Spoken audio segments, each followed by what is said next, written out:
Assalamualaikum warahmatullahi wabarakatuh.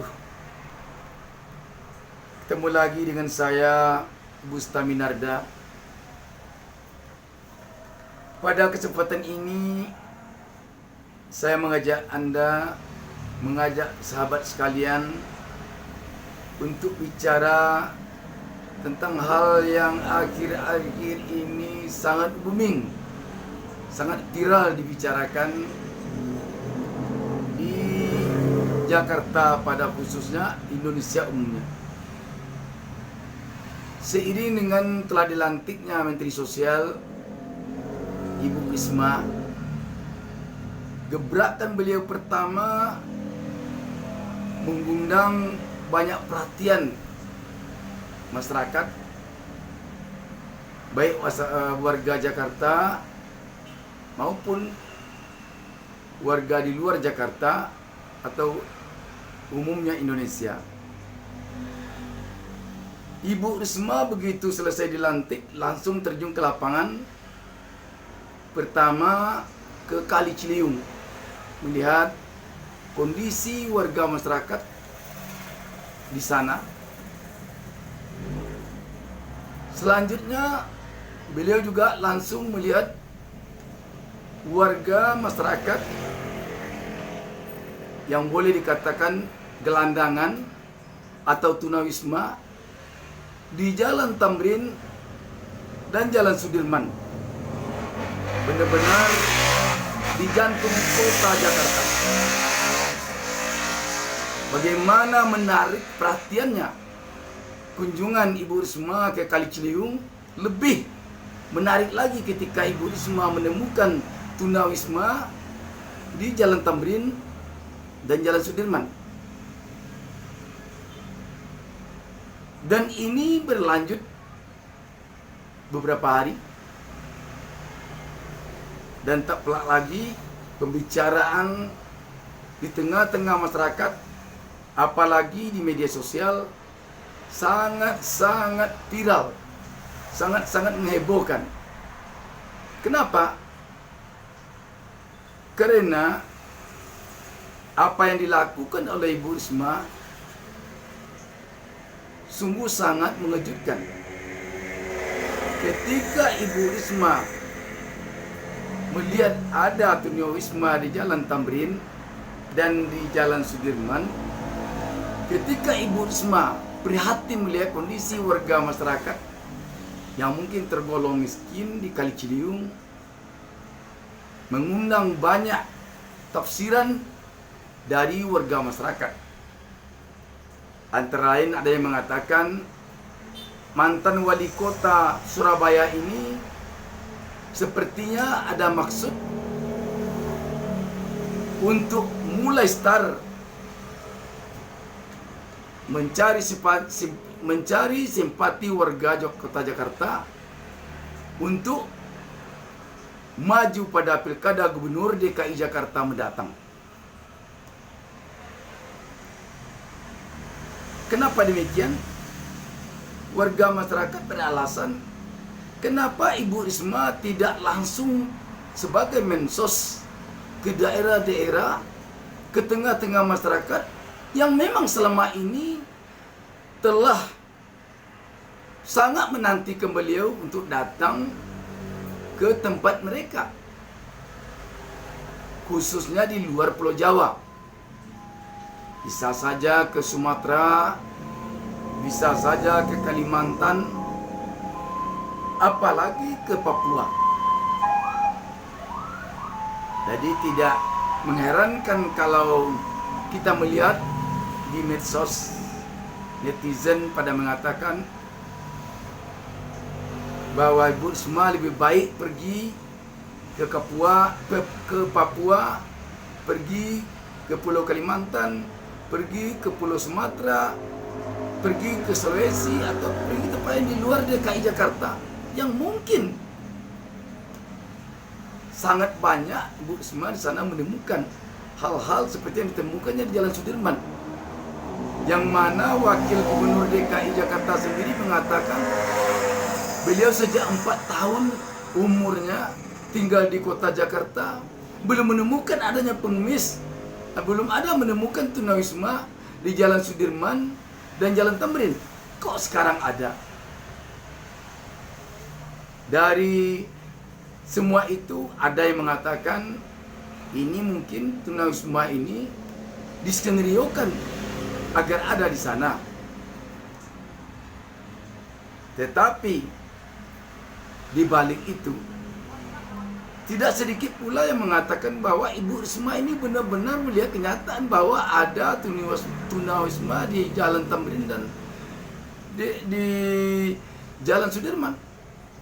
Ada kondisi masyarakat yang memprihatinkan di Kali Ciliwung atau di tempat-tempat lain. Banyak yang mendukung itu.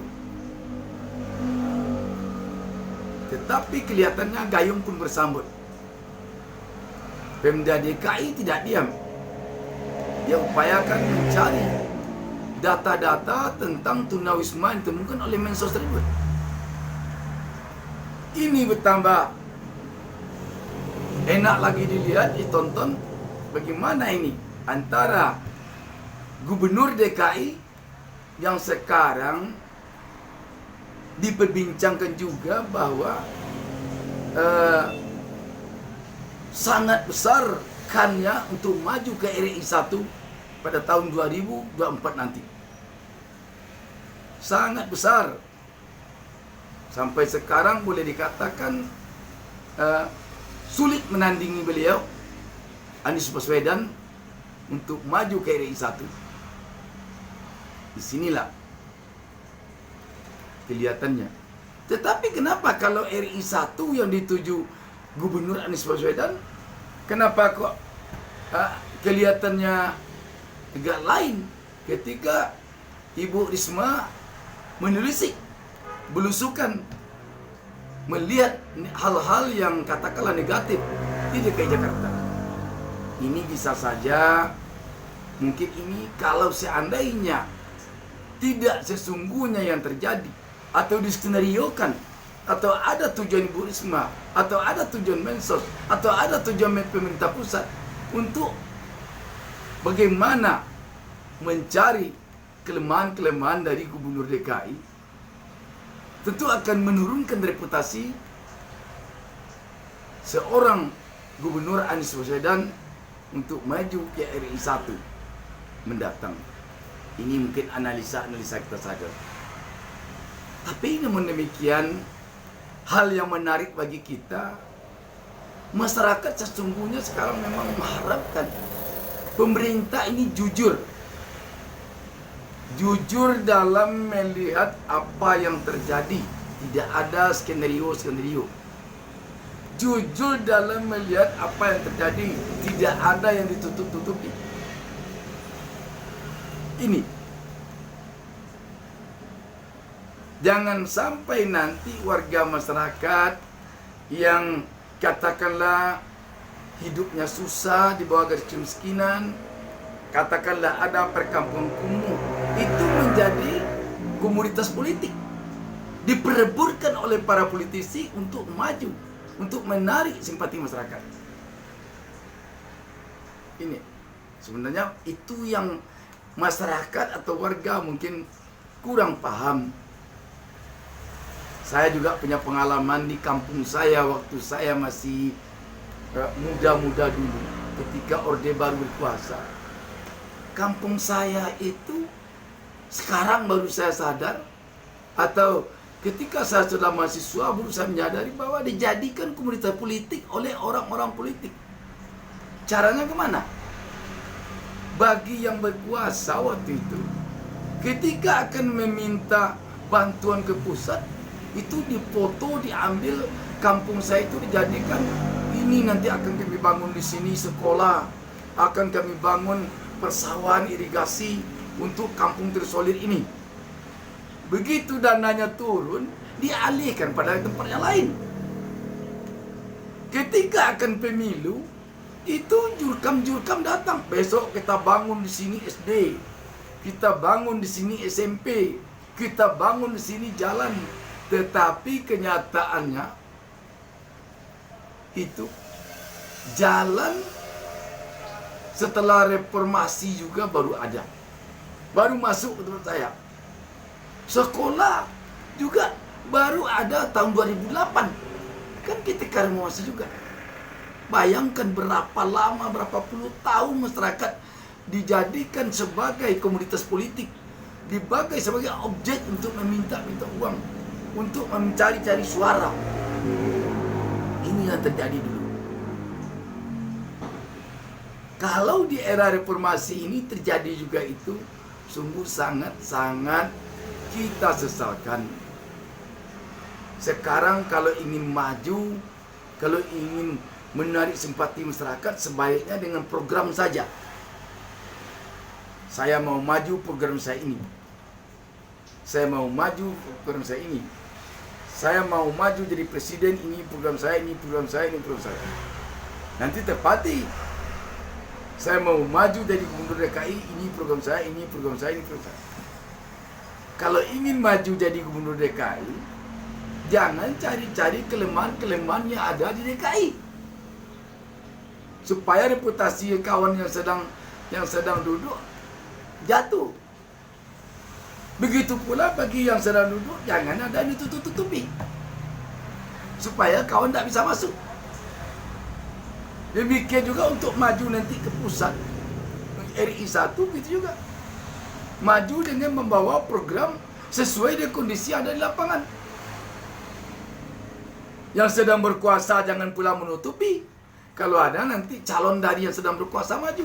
Taruhlah sekarang kalau dikatakan orang kan sudah banyak bilang bahwa ini DKI ini daerah oposisi. Tapi sebenarnya kan tidak. Tidak ada oposisi dalam negara itu. Masa pemerintahan pusat beroposisi ke pemerintahan daerah? Tidak mungkin. Tapi kalau memang terjadi hal seperti itu, nanti dari yang berkuasa sekarang, dari pemerintahan pusat, memajukan calonnya untuk presiden. Tetapi gubernur DKI maju dari, katakanlah dari kelompok oposisi. Bisa mapair. Bisa ingin katakan yang terjadi pada DKI Jakarta dalam hal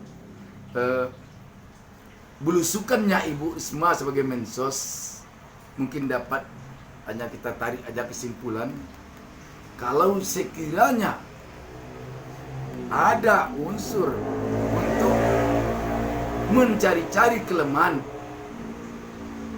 pemerintahan DKI, kalau ada, ini kalau ada, sebaiknya mungkin tidak lanjutkan lagi.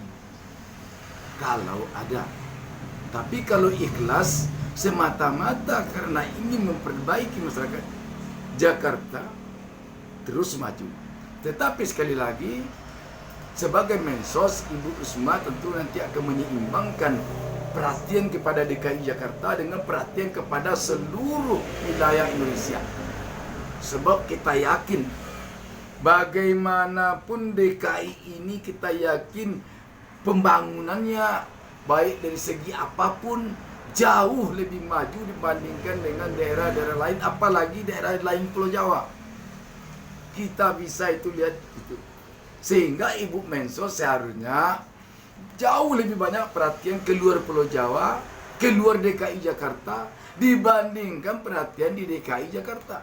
Biarkan aja lah Pak Anies yang ngurus DKI Jakarta ini. Mungkin Bu Risma mengkritik aja, menyampaikan aja para gubernur, Pak Gubernur, ini masih ada, ini masih ada, ini misalnya saya lihat dari segi sosial, ini tolong Pak Gubernur, saya tidak akan belusukan di sini. Saya tidak akan pergi melihat masyarakat di sini karena wilayah saya jauh lebih luas dari wilayah Pak Gubernur. Wilayah saya sampai ke Papua sana, sampai ke Kalimantan sana, sampai ke Sulawesi sana, sampai ke Sumatera sana. Itu mungkin. Daripada nanti menimbulkan gonjang-ganjing yang kedengarannya tidak enak.